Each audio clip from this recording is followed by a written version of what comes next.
네, 사실은 모양은 조금 다를 수 있지만 저희들이 이 땅에서 죽게 되면 경험하게 될 광경을 저희들에게 연극을 통해 보여주신 것입니다. 저희들은 이런 연극을 보면서도 뭐 그 얘기야라고 생각할지 모르겠습니다. 그렇지만 이 연극이 전해주는 메시지처럼 사실은 누군가에게는 엄청난 기쁨과 감사가 될 수 있고요.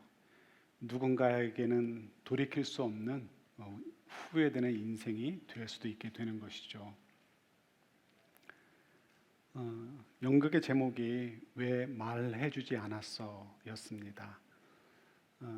이렇게 천국으로 가는 형제가 했던 이야기 기억나십니까?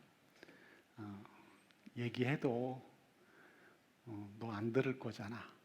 그죠? 어떻게 보면 저희들이 매일의 삶 속에서 누군가에게 복음을 전해주고 싶어도 그런 마음이 있는 것은 사실입니다. 그래서 말해주고 싶어도 괜히 말했다가 상처받을까봐, 괜히 말했다가 나 혼자 바보 될까봐 그래서 말하지 못하는 경우도 많이 있을 것입니다.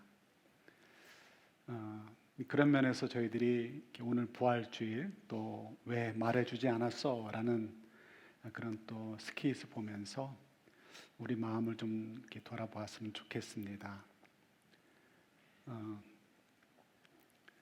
소설가 박완서 씨 글을 이제 가끔 보는데요. 가끔 봅니다. 근데 이제 그분의 이야기 가운데 이런 이야기가 있습니다. 서울로 엄마와 함께 가서 공부를 합니다. 가난했죠, 옛날이니까. 그래서 정말 가난하게 살았는데 그래도 서울에 살지 않았습니까? 그래서 할아버지 댁에 설날 같은 때 가게 되면 그 시골에 사는 아이들과는 좀 달라야 되지 않겠습니까? 그렇지만 서울에 살아도 너무 가난하니까 입는 옷도 그대로고 해서 고향 땅을 가도 친구들을 만나도 차이가 없었다고 합니다. 그러던 어느 해, 그 박완서 씨가 8살쯤 됐었던 해입니다. 설날을 맞이해서 할아버지 댁에 또 갑니다. 그런데 올해도 옷은 똑같지만 어머니가 친척 집에서 스케이트 하나를 얻어가 주셨습니다. 그래서 스케이트를 어깨에 메고 자랑스럽게 고향 땅으로 갔습니다. 그곳에 가면 친구들한테 자랑하고 싶었던 거죠. 그래서 친구들이 모여있는 곳이 어디죠? 옛날에는 논이죠. 논에 물이 차고 얼면 아이들이 그곳에서 썰매를 탑니다. 모르시는 분들이 많은 것 같은데 저도 마지막으로 썰매를 탔던 세대입니다. 그러니까 이 박완서 씨 8살 난 아기가 스케이트, 시골 애들은 있는지도 모르고 구경도 못했어요. 스케이트를 가지고 나 서울에서 왔어 타면서 자랑하고 싶었던 거죠. 그런데 이 꼬마 소녀가 계산을 못한 게 있습니다. 자기도 스케이트 타는 사람들을 보긴 봤지만 한 번도 타본 적이 없거든요. 그렇지만 이 꼬마의 생각에는 이 스케이트 신발만 신으면 벌떡 서서 자기가 봤던 사람들처럼 스케이트를 잘 탈 줄 알았습니다. 그래서 친구들 앞에서 폼나게 스케이트를 신었습니다. 그리고 일어서려고 하는데 일어서지지가 않죠. 그래서 넘어지지 않으려고 막 춤추듯이 그냥 기우뚱기우뚱 하면서 제자리에서 있을 수밖에 없었습니다. 그런데 그 광경을 마침 할아버지가 보셨습니다. 할아버지 집 사랑채에서 그 논두렁이 정면으로 있었기 때문이라고 합니다. 조금 있다가 할아버지 집에서 머슴이, 그때만 해도 머슴이 있었나 봐요. 머슴이 막 뛰어오더랍니다. 그리고는 뭐 일절 말도 안 하고요. 8살 꼬마 아가씨를 등에 탁 업고 스케이트 신은 채로 집으로 막 달려가더라는 것이죠. 내리겠다고 막 발버둥 치지만 머슴의 힘을 이길 수가 없죠. 그리고는 집에 와서 내려주고는 너 이제 큰일 났다라는 표정으로 쳐다보더라는 것입니다. 그리고 눈짓으로 할아버지 방으로 가라는 것이죠. 또 할아버지가 알으셨는지 하면서 너 일로 와 이놈아 하는 듯이 부르시는 소리를 듣게 되었습니다. 자기가 스케이트를 잘 못 타서 혼내시려나 뭐 상상을 하면서 들어가는 거죠. 들어가자마자 앉기도 전에 할아버지가 이 대나무로 만든 조그만 얇은 가는 막대기로 정수리 머리통을 탁 때렸다고 하십니다. 그런 8살 꼬마 아이가 너무 아프니까 눈물이 확 쏟아지는 거죠. 이유가 뭔지도 모르고 혼나는 거예요. 그때 할아버지가 노기가 차가지고 화를 내시면서 이야기를 하셨습니다. 왜 혼났냐면, 야, 내가 너 신식 공부하라고 서울로 보냈는데 기껏 배운 게 무당의 춤이냐? 라고 했다는 것입니다. 할아버지 눈에는 스케이트 칼날, 작두 위에 서서 춤추듯이 나는 밸런스 잡으려고 했는데 춤추는 것으로 보였던 것이죠. 그래서 이 8살 꼬마 아이가 너무 아파서 눈물이 막 쏟아지는 가운데서도 할아버지의 그 엉뚱한 상상력 때문에 너무 웃기더라는 거죠. 그래서 웃음을 참느냐고 울면서 굉장히 애를 썼다고 합니다. 당시에 할아버지라는 존재는 어마어마했죠. 누구도 할아버지 앞에서는 뻣뻣이 서 있을 수도 없죠. 오금을 저리고 굽신굽신거리는데 뭐 아들들도 마찬가지죠. 당시에는. 그런데 처음으로 매 맞아서 눈물 뚝뚝 흘리면서도 속으로 우리 할아버지 별거 아니구나 이런 생각을 처음으로 했다는 것입니다. 할아버지보다 내가 보고 배운 게 월등히 많구나 하는 것을 처음으로 느끼게 되었다는 것이죠. 물론 이 아이의 마음에는 언젠가 할아버지가 아시겠지 이런 생각이 들 수도 있습니다. 그러나 이 아이의 마음에는 이미 그 차원도 아닌 것이죠. 할아버지가 누군가에게 이것이 스케이트입니다라는 이야기를 듣던 안 듣던 상관없습니다. 그의 마음에는 이미 이제 억울함도 있지만 그래도 할아버지를 향해서 연민의 정을 가진 만큼 자기가 다른 면에서 월등한 부분이 있다는 것을 깨닫게 되고요. 할아버지를 보면서 넉넉한 마음이 생기는 것이죠. 매 맞아서 아파서 울면서도 할아버지에 대한 생각이 바뀌는 것입니다. 어떻게 보면 저희들에게 이런 마음이 좀 필요한 것 같아요. 왜일까요? 부활주일에 보면 여러 사람이 등장을 합니다. 우리 마가복음 16장에 보면 마지막에 이런 말씀을 주시는데요. 재밌는 것은 마가복음이 굉장히 위트가 있는 것 같아요. 뭐 해학이라고 해야 될까요? 왜 그런지 한번 보시겠어요? 우리 좀 순서를 바꿔서요. 16장 15절 16절 16장 15절 16절 순서를 좀 바꿀게요. 우리 한번 같이 봤습니다. 또 예수께서 그들에게 말씀하셨다. 너희는 온 세상에 나가서 만민에게 복음을 전파하여라. 믿고 세례를 받는 사람은 구원을 얻을 것이요 믿지 않는 사람은 정죄를 받을 것이다. 아멘. 예수님께서 마지막으로 제자들에게 부탁하시는 것이죠. 그러니까 온 백성들, 온 세계에 나가서 만민 모든 사람들에게 복음을 전파하여라라고 이제 명령을 내리십니다. 그런데 이런 명령을 내리고 또 이런 부탁을 하실 때에는 그래도 명령을 받을 만한 사람들이니까 명령하겠지라고 우리가 상상할 수 있지 않겠습니까? 누구에게 뭐 중요한 일을 부탁하는데 뭐 잘할 것 같지도 않은 사람이라면 그 중요한 일을 부탁하겠습니까? 그렇지 않죠. 그래서 저희들이 생각할 때는 지금 읽은 본문 앞에 보면 분명히 다른 그 제자들에 대한 이야기가 나올 텐데 그 이야기는 제자들은 정말 믿을 만한 사람들이구나 하는 내용이 담겨 있을 거라고 생각이 듭니다. 오늘 본문이기도 하죠. 한번 같이 읽어볼까요?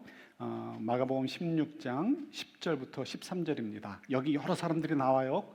어떤 모습인가 한번 같이 보겠습니다. 10절부터입니다. 마리아는 예수와 함께 지냈던 사람들이 슬퍼하며 울고 있는 곳으로 가서 그들에게 이 소식을 전하였다.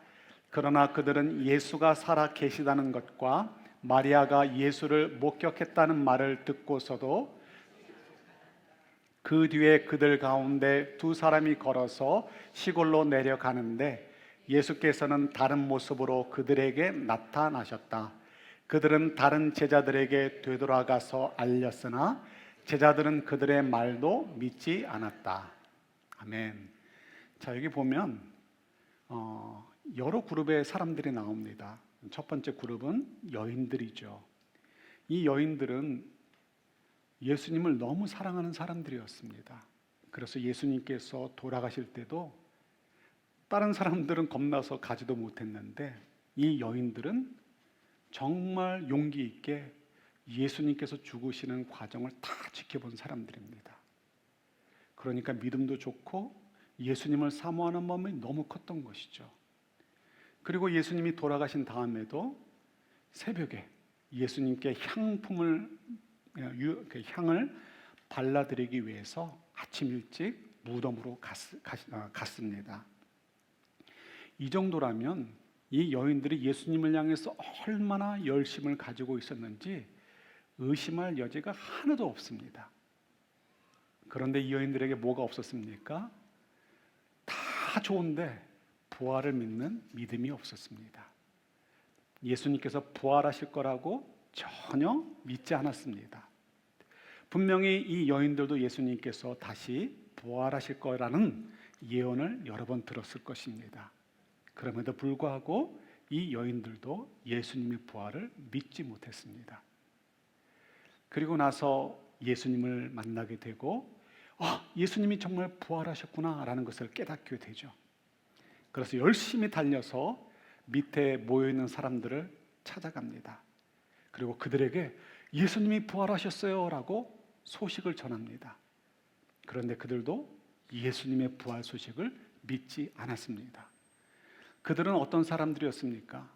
우리 좀 읽은 본문을 보면 예수님이 돌아가신 것이 너무 마음이 아파서 슬피 울고 있던 사람들입니다. 예수님을 사랑했던 사람들이고 예수님에 대한 열심이 있었던 사람들입니다. 그러나 그들도 예수님의 부활의 예언은 믿지 못했고 예수님이 부활하실 거라는 사실을 전혀 생각하지 못하고 있었던 것이죠. 자, 그 다음에 나오는 사람들은 우리 엠마오로, 오늘 마가복음에는 엠마오란 말로 나오지 않지만 엠마오로 가는 사람들입니다. 두 제자죠. 제자들이 가다가 이제 누구를 만나게 됩니다. 왜 엠마오로 가나요? 예수님을 따라다녔는데, 그래서 예루살렘까지 갔는데 예수님이 돌아가셨습니다. 이제 다 끝났구나 라고 생각해서 예루살렘을 떠나서 고향집으로 돌아가는 길이겠죠. 그런데 그 길에서 부활하신 예수님을 만나게 됩니다. 그리고 너무 깜짝 놀라서 이 소식을 빨리 전해야지 하는 마음에 깊은 밤에도 열심히 달려서 예루살렘으로 올라갑니다. 그리고 다른 제자들에게 말하는 것이죠. 예수님이 부활하셨어요. 예수님이 부활하셨어요. 그러나 우리가 읽은 본문에 보면 어느 누구도 예수님의 부활을 믿지 않았다라고 이야기하고 있습니다. 이런 사람들인데요. 결국 예수님이 자신을 보여주시게 되니까 예수님의 부활을 믿게 된 것이죠. 이런 믿음 없는 사람처럼 보이는 제자들에게 예수님께서 말씀하시는 것입니다. 너희가 이제 증인이 되어라. 너희도 그렇게 못 믿지 않았느냐? 그러니 이제 너희들은 확신을 가지고 내가 부활했다는 사실을, 이 놀라운 복음을 만민에게 세상 끝까지 가서 복음을 전해라라고 부탁을 하시고 명령을 내리시게 된 것이죠. 네, 어떻게 보면 그래도 우리는 변명거리가 있지 않겠습니까? 제자들은 부활하신 예수님을 직접 보고 믿게 되지 않았습니까? 라고 말을 할 수 있을지 모르겠습니다. 그런데 놀랍게도요, 예수님을 믿지 못했던, 그러니까 예수님의 부활을 믿지 못했던 제자들조차 믿지 못했잖아요. 그러나 부활하신 예수님을 만난 다음에 확신을 가지고 예수의 부활을 증거하게 되었더니 놀랍게도 사람들이 그 말을 믿기 시작하게 된 것이죠. 왜 그럴까요? 성령께서, 오늘 우리 신명원 목사님이 설교하실 때도 잠깐 언급했지만, 성령께서 우리 속에 새 영을 창조해 주시고 성령께서 우리에게 알도록 도와주시는 것이죠.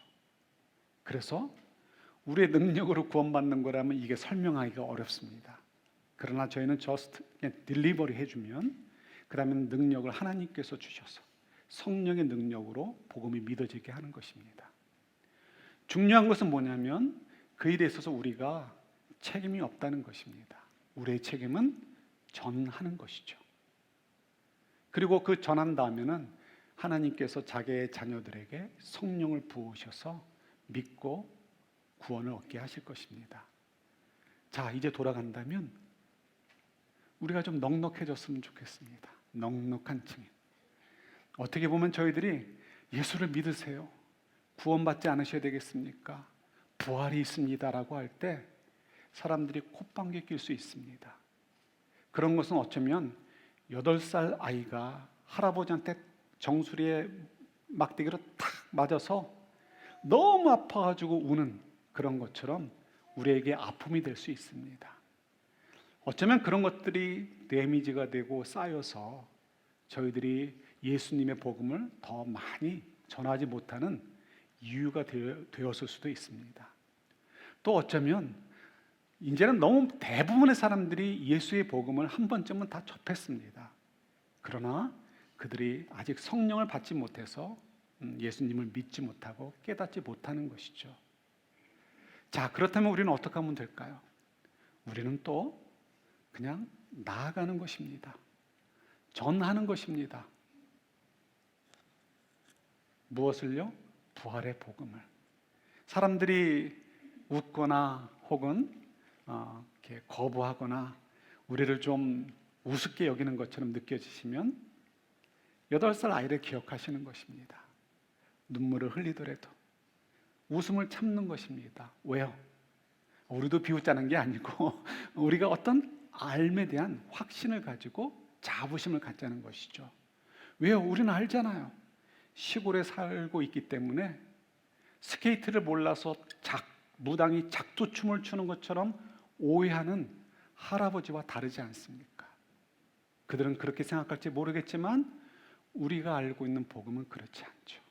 우리는 서울에 사는 소녀처럼 수많은 새로운 신문물들을 배우고 알고 있는 여자아이처럼 우리는 예수의 복음으로, 우리 주님의 복음으로 너무나 많은 것들을 알고 계시지 않습니까? 사람들이 우리에게 대해서 네거티브하게 반응을 해도 그것이 우리에게 어쩌면 눈물처럼 우리가 반응이 될지 몰라도 우리 마음에는 넉넉함이 있었으면 좋겠습니다. 왜요? 우리가 진리를 알고 있잖아요. 그들을 불쌍히 여겨있죠. 언젠가 알게 되면 너도 이해하게 될 거야. 그죠? 그리고 그래도 모르면 어떻게 되는 거예요? 안타까울 뿐인 것이죠. 우리에게는 아무 책임이 없어요. 단지 우리는 전하면 되는 것입니다. 우리 오늘 스킷, 드라마도 좀 생각하시고 말씀도 생각하시면서 우리를 도우시는 성령의 도우심을 따라 하나님께서 하실 일들을 위해서 섬기되 넉넉한 마음으로 증인이 되어져서 왜 나에게 말해주지 않았어? 라는 그런 이야기는 듣지 않는 저희들이 될 수 있기를 우리 주님의 이름으로 축원합니다. 기도하겠습니다. 하나님 아버지, 저희들에게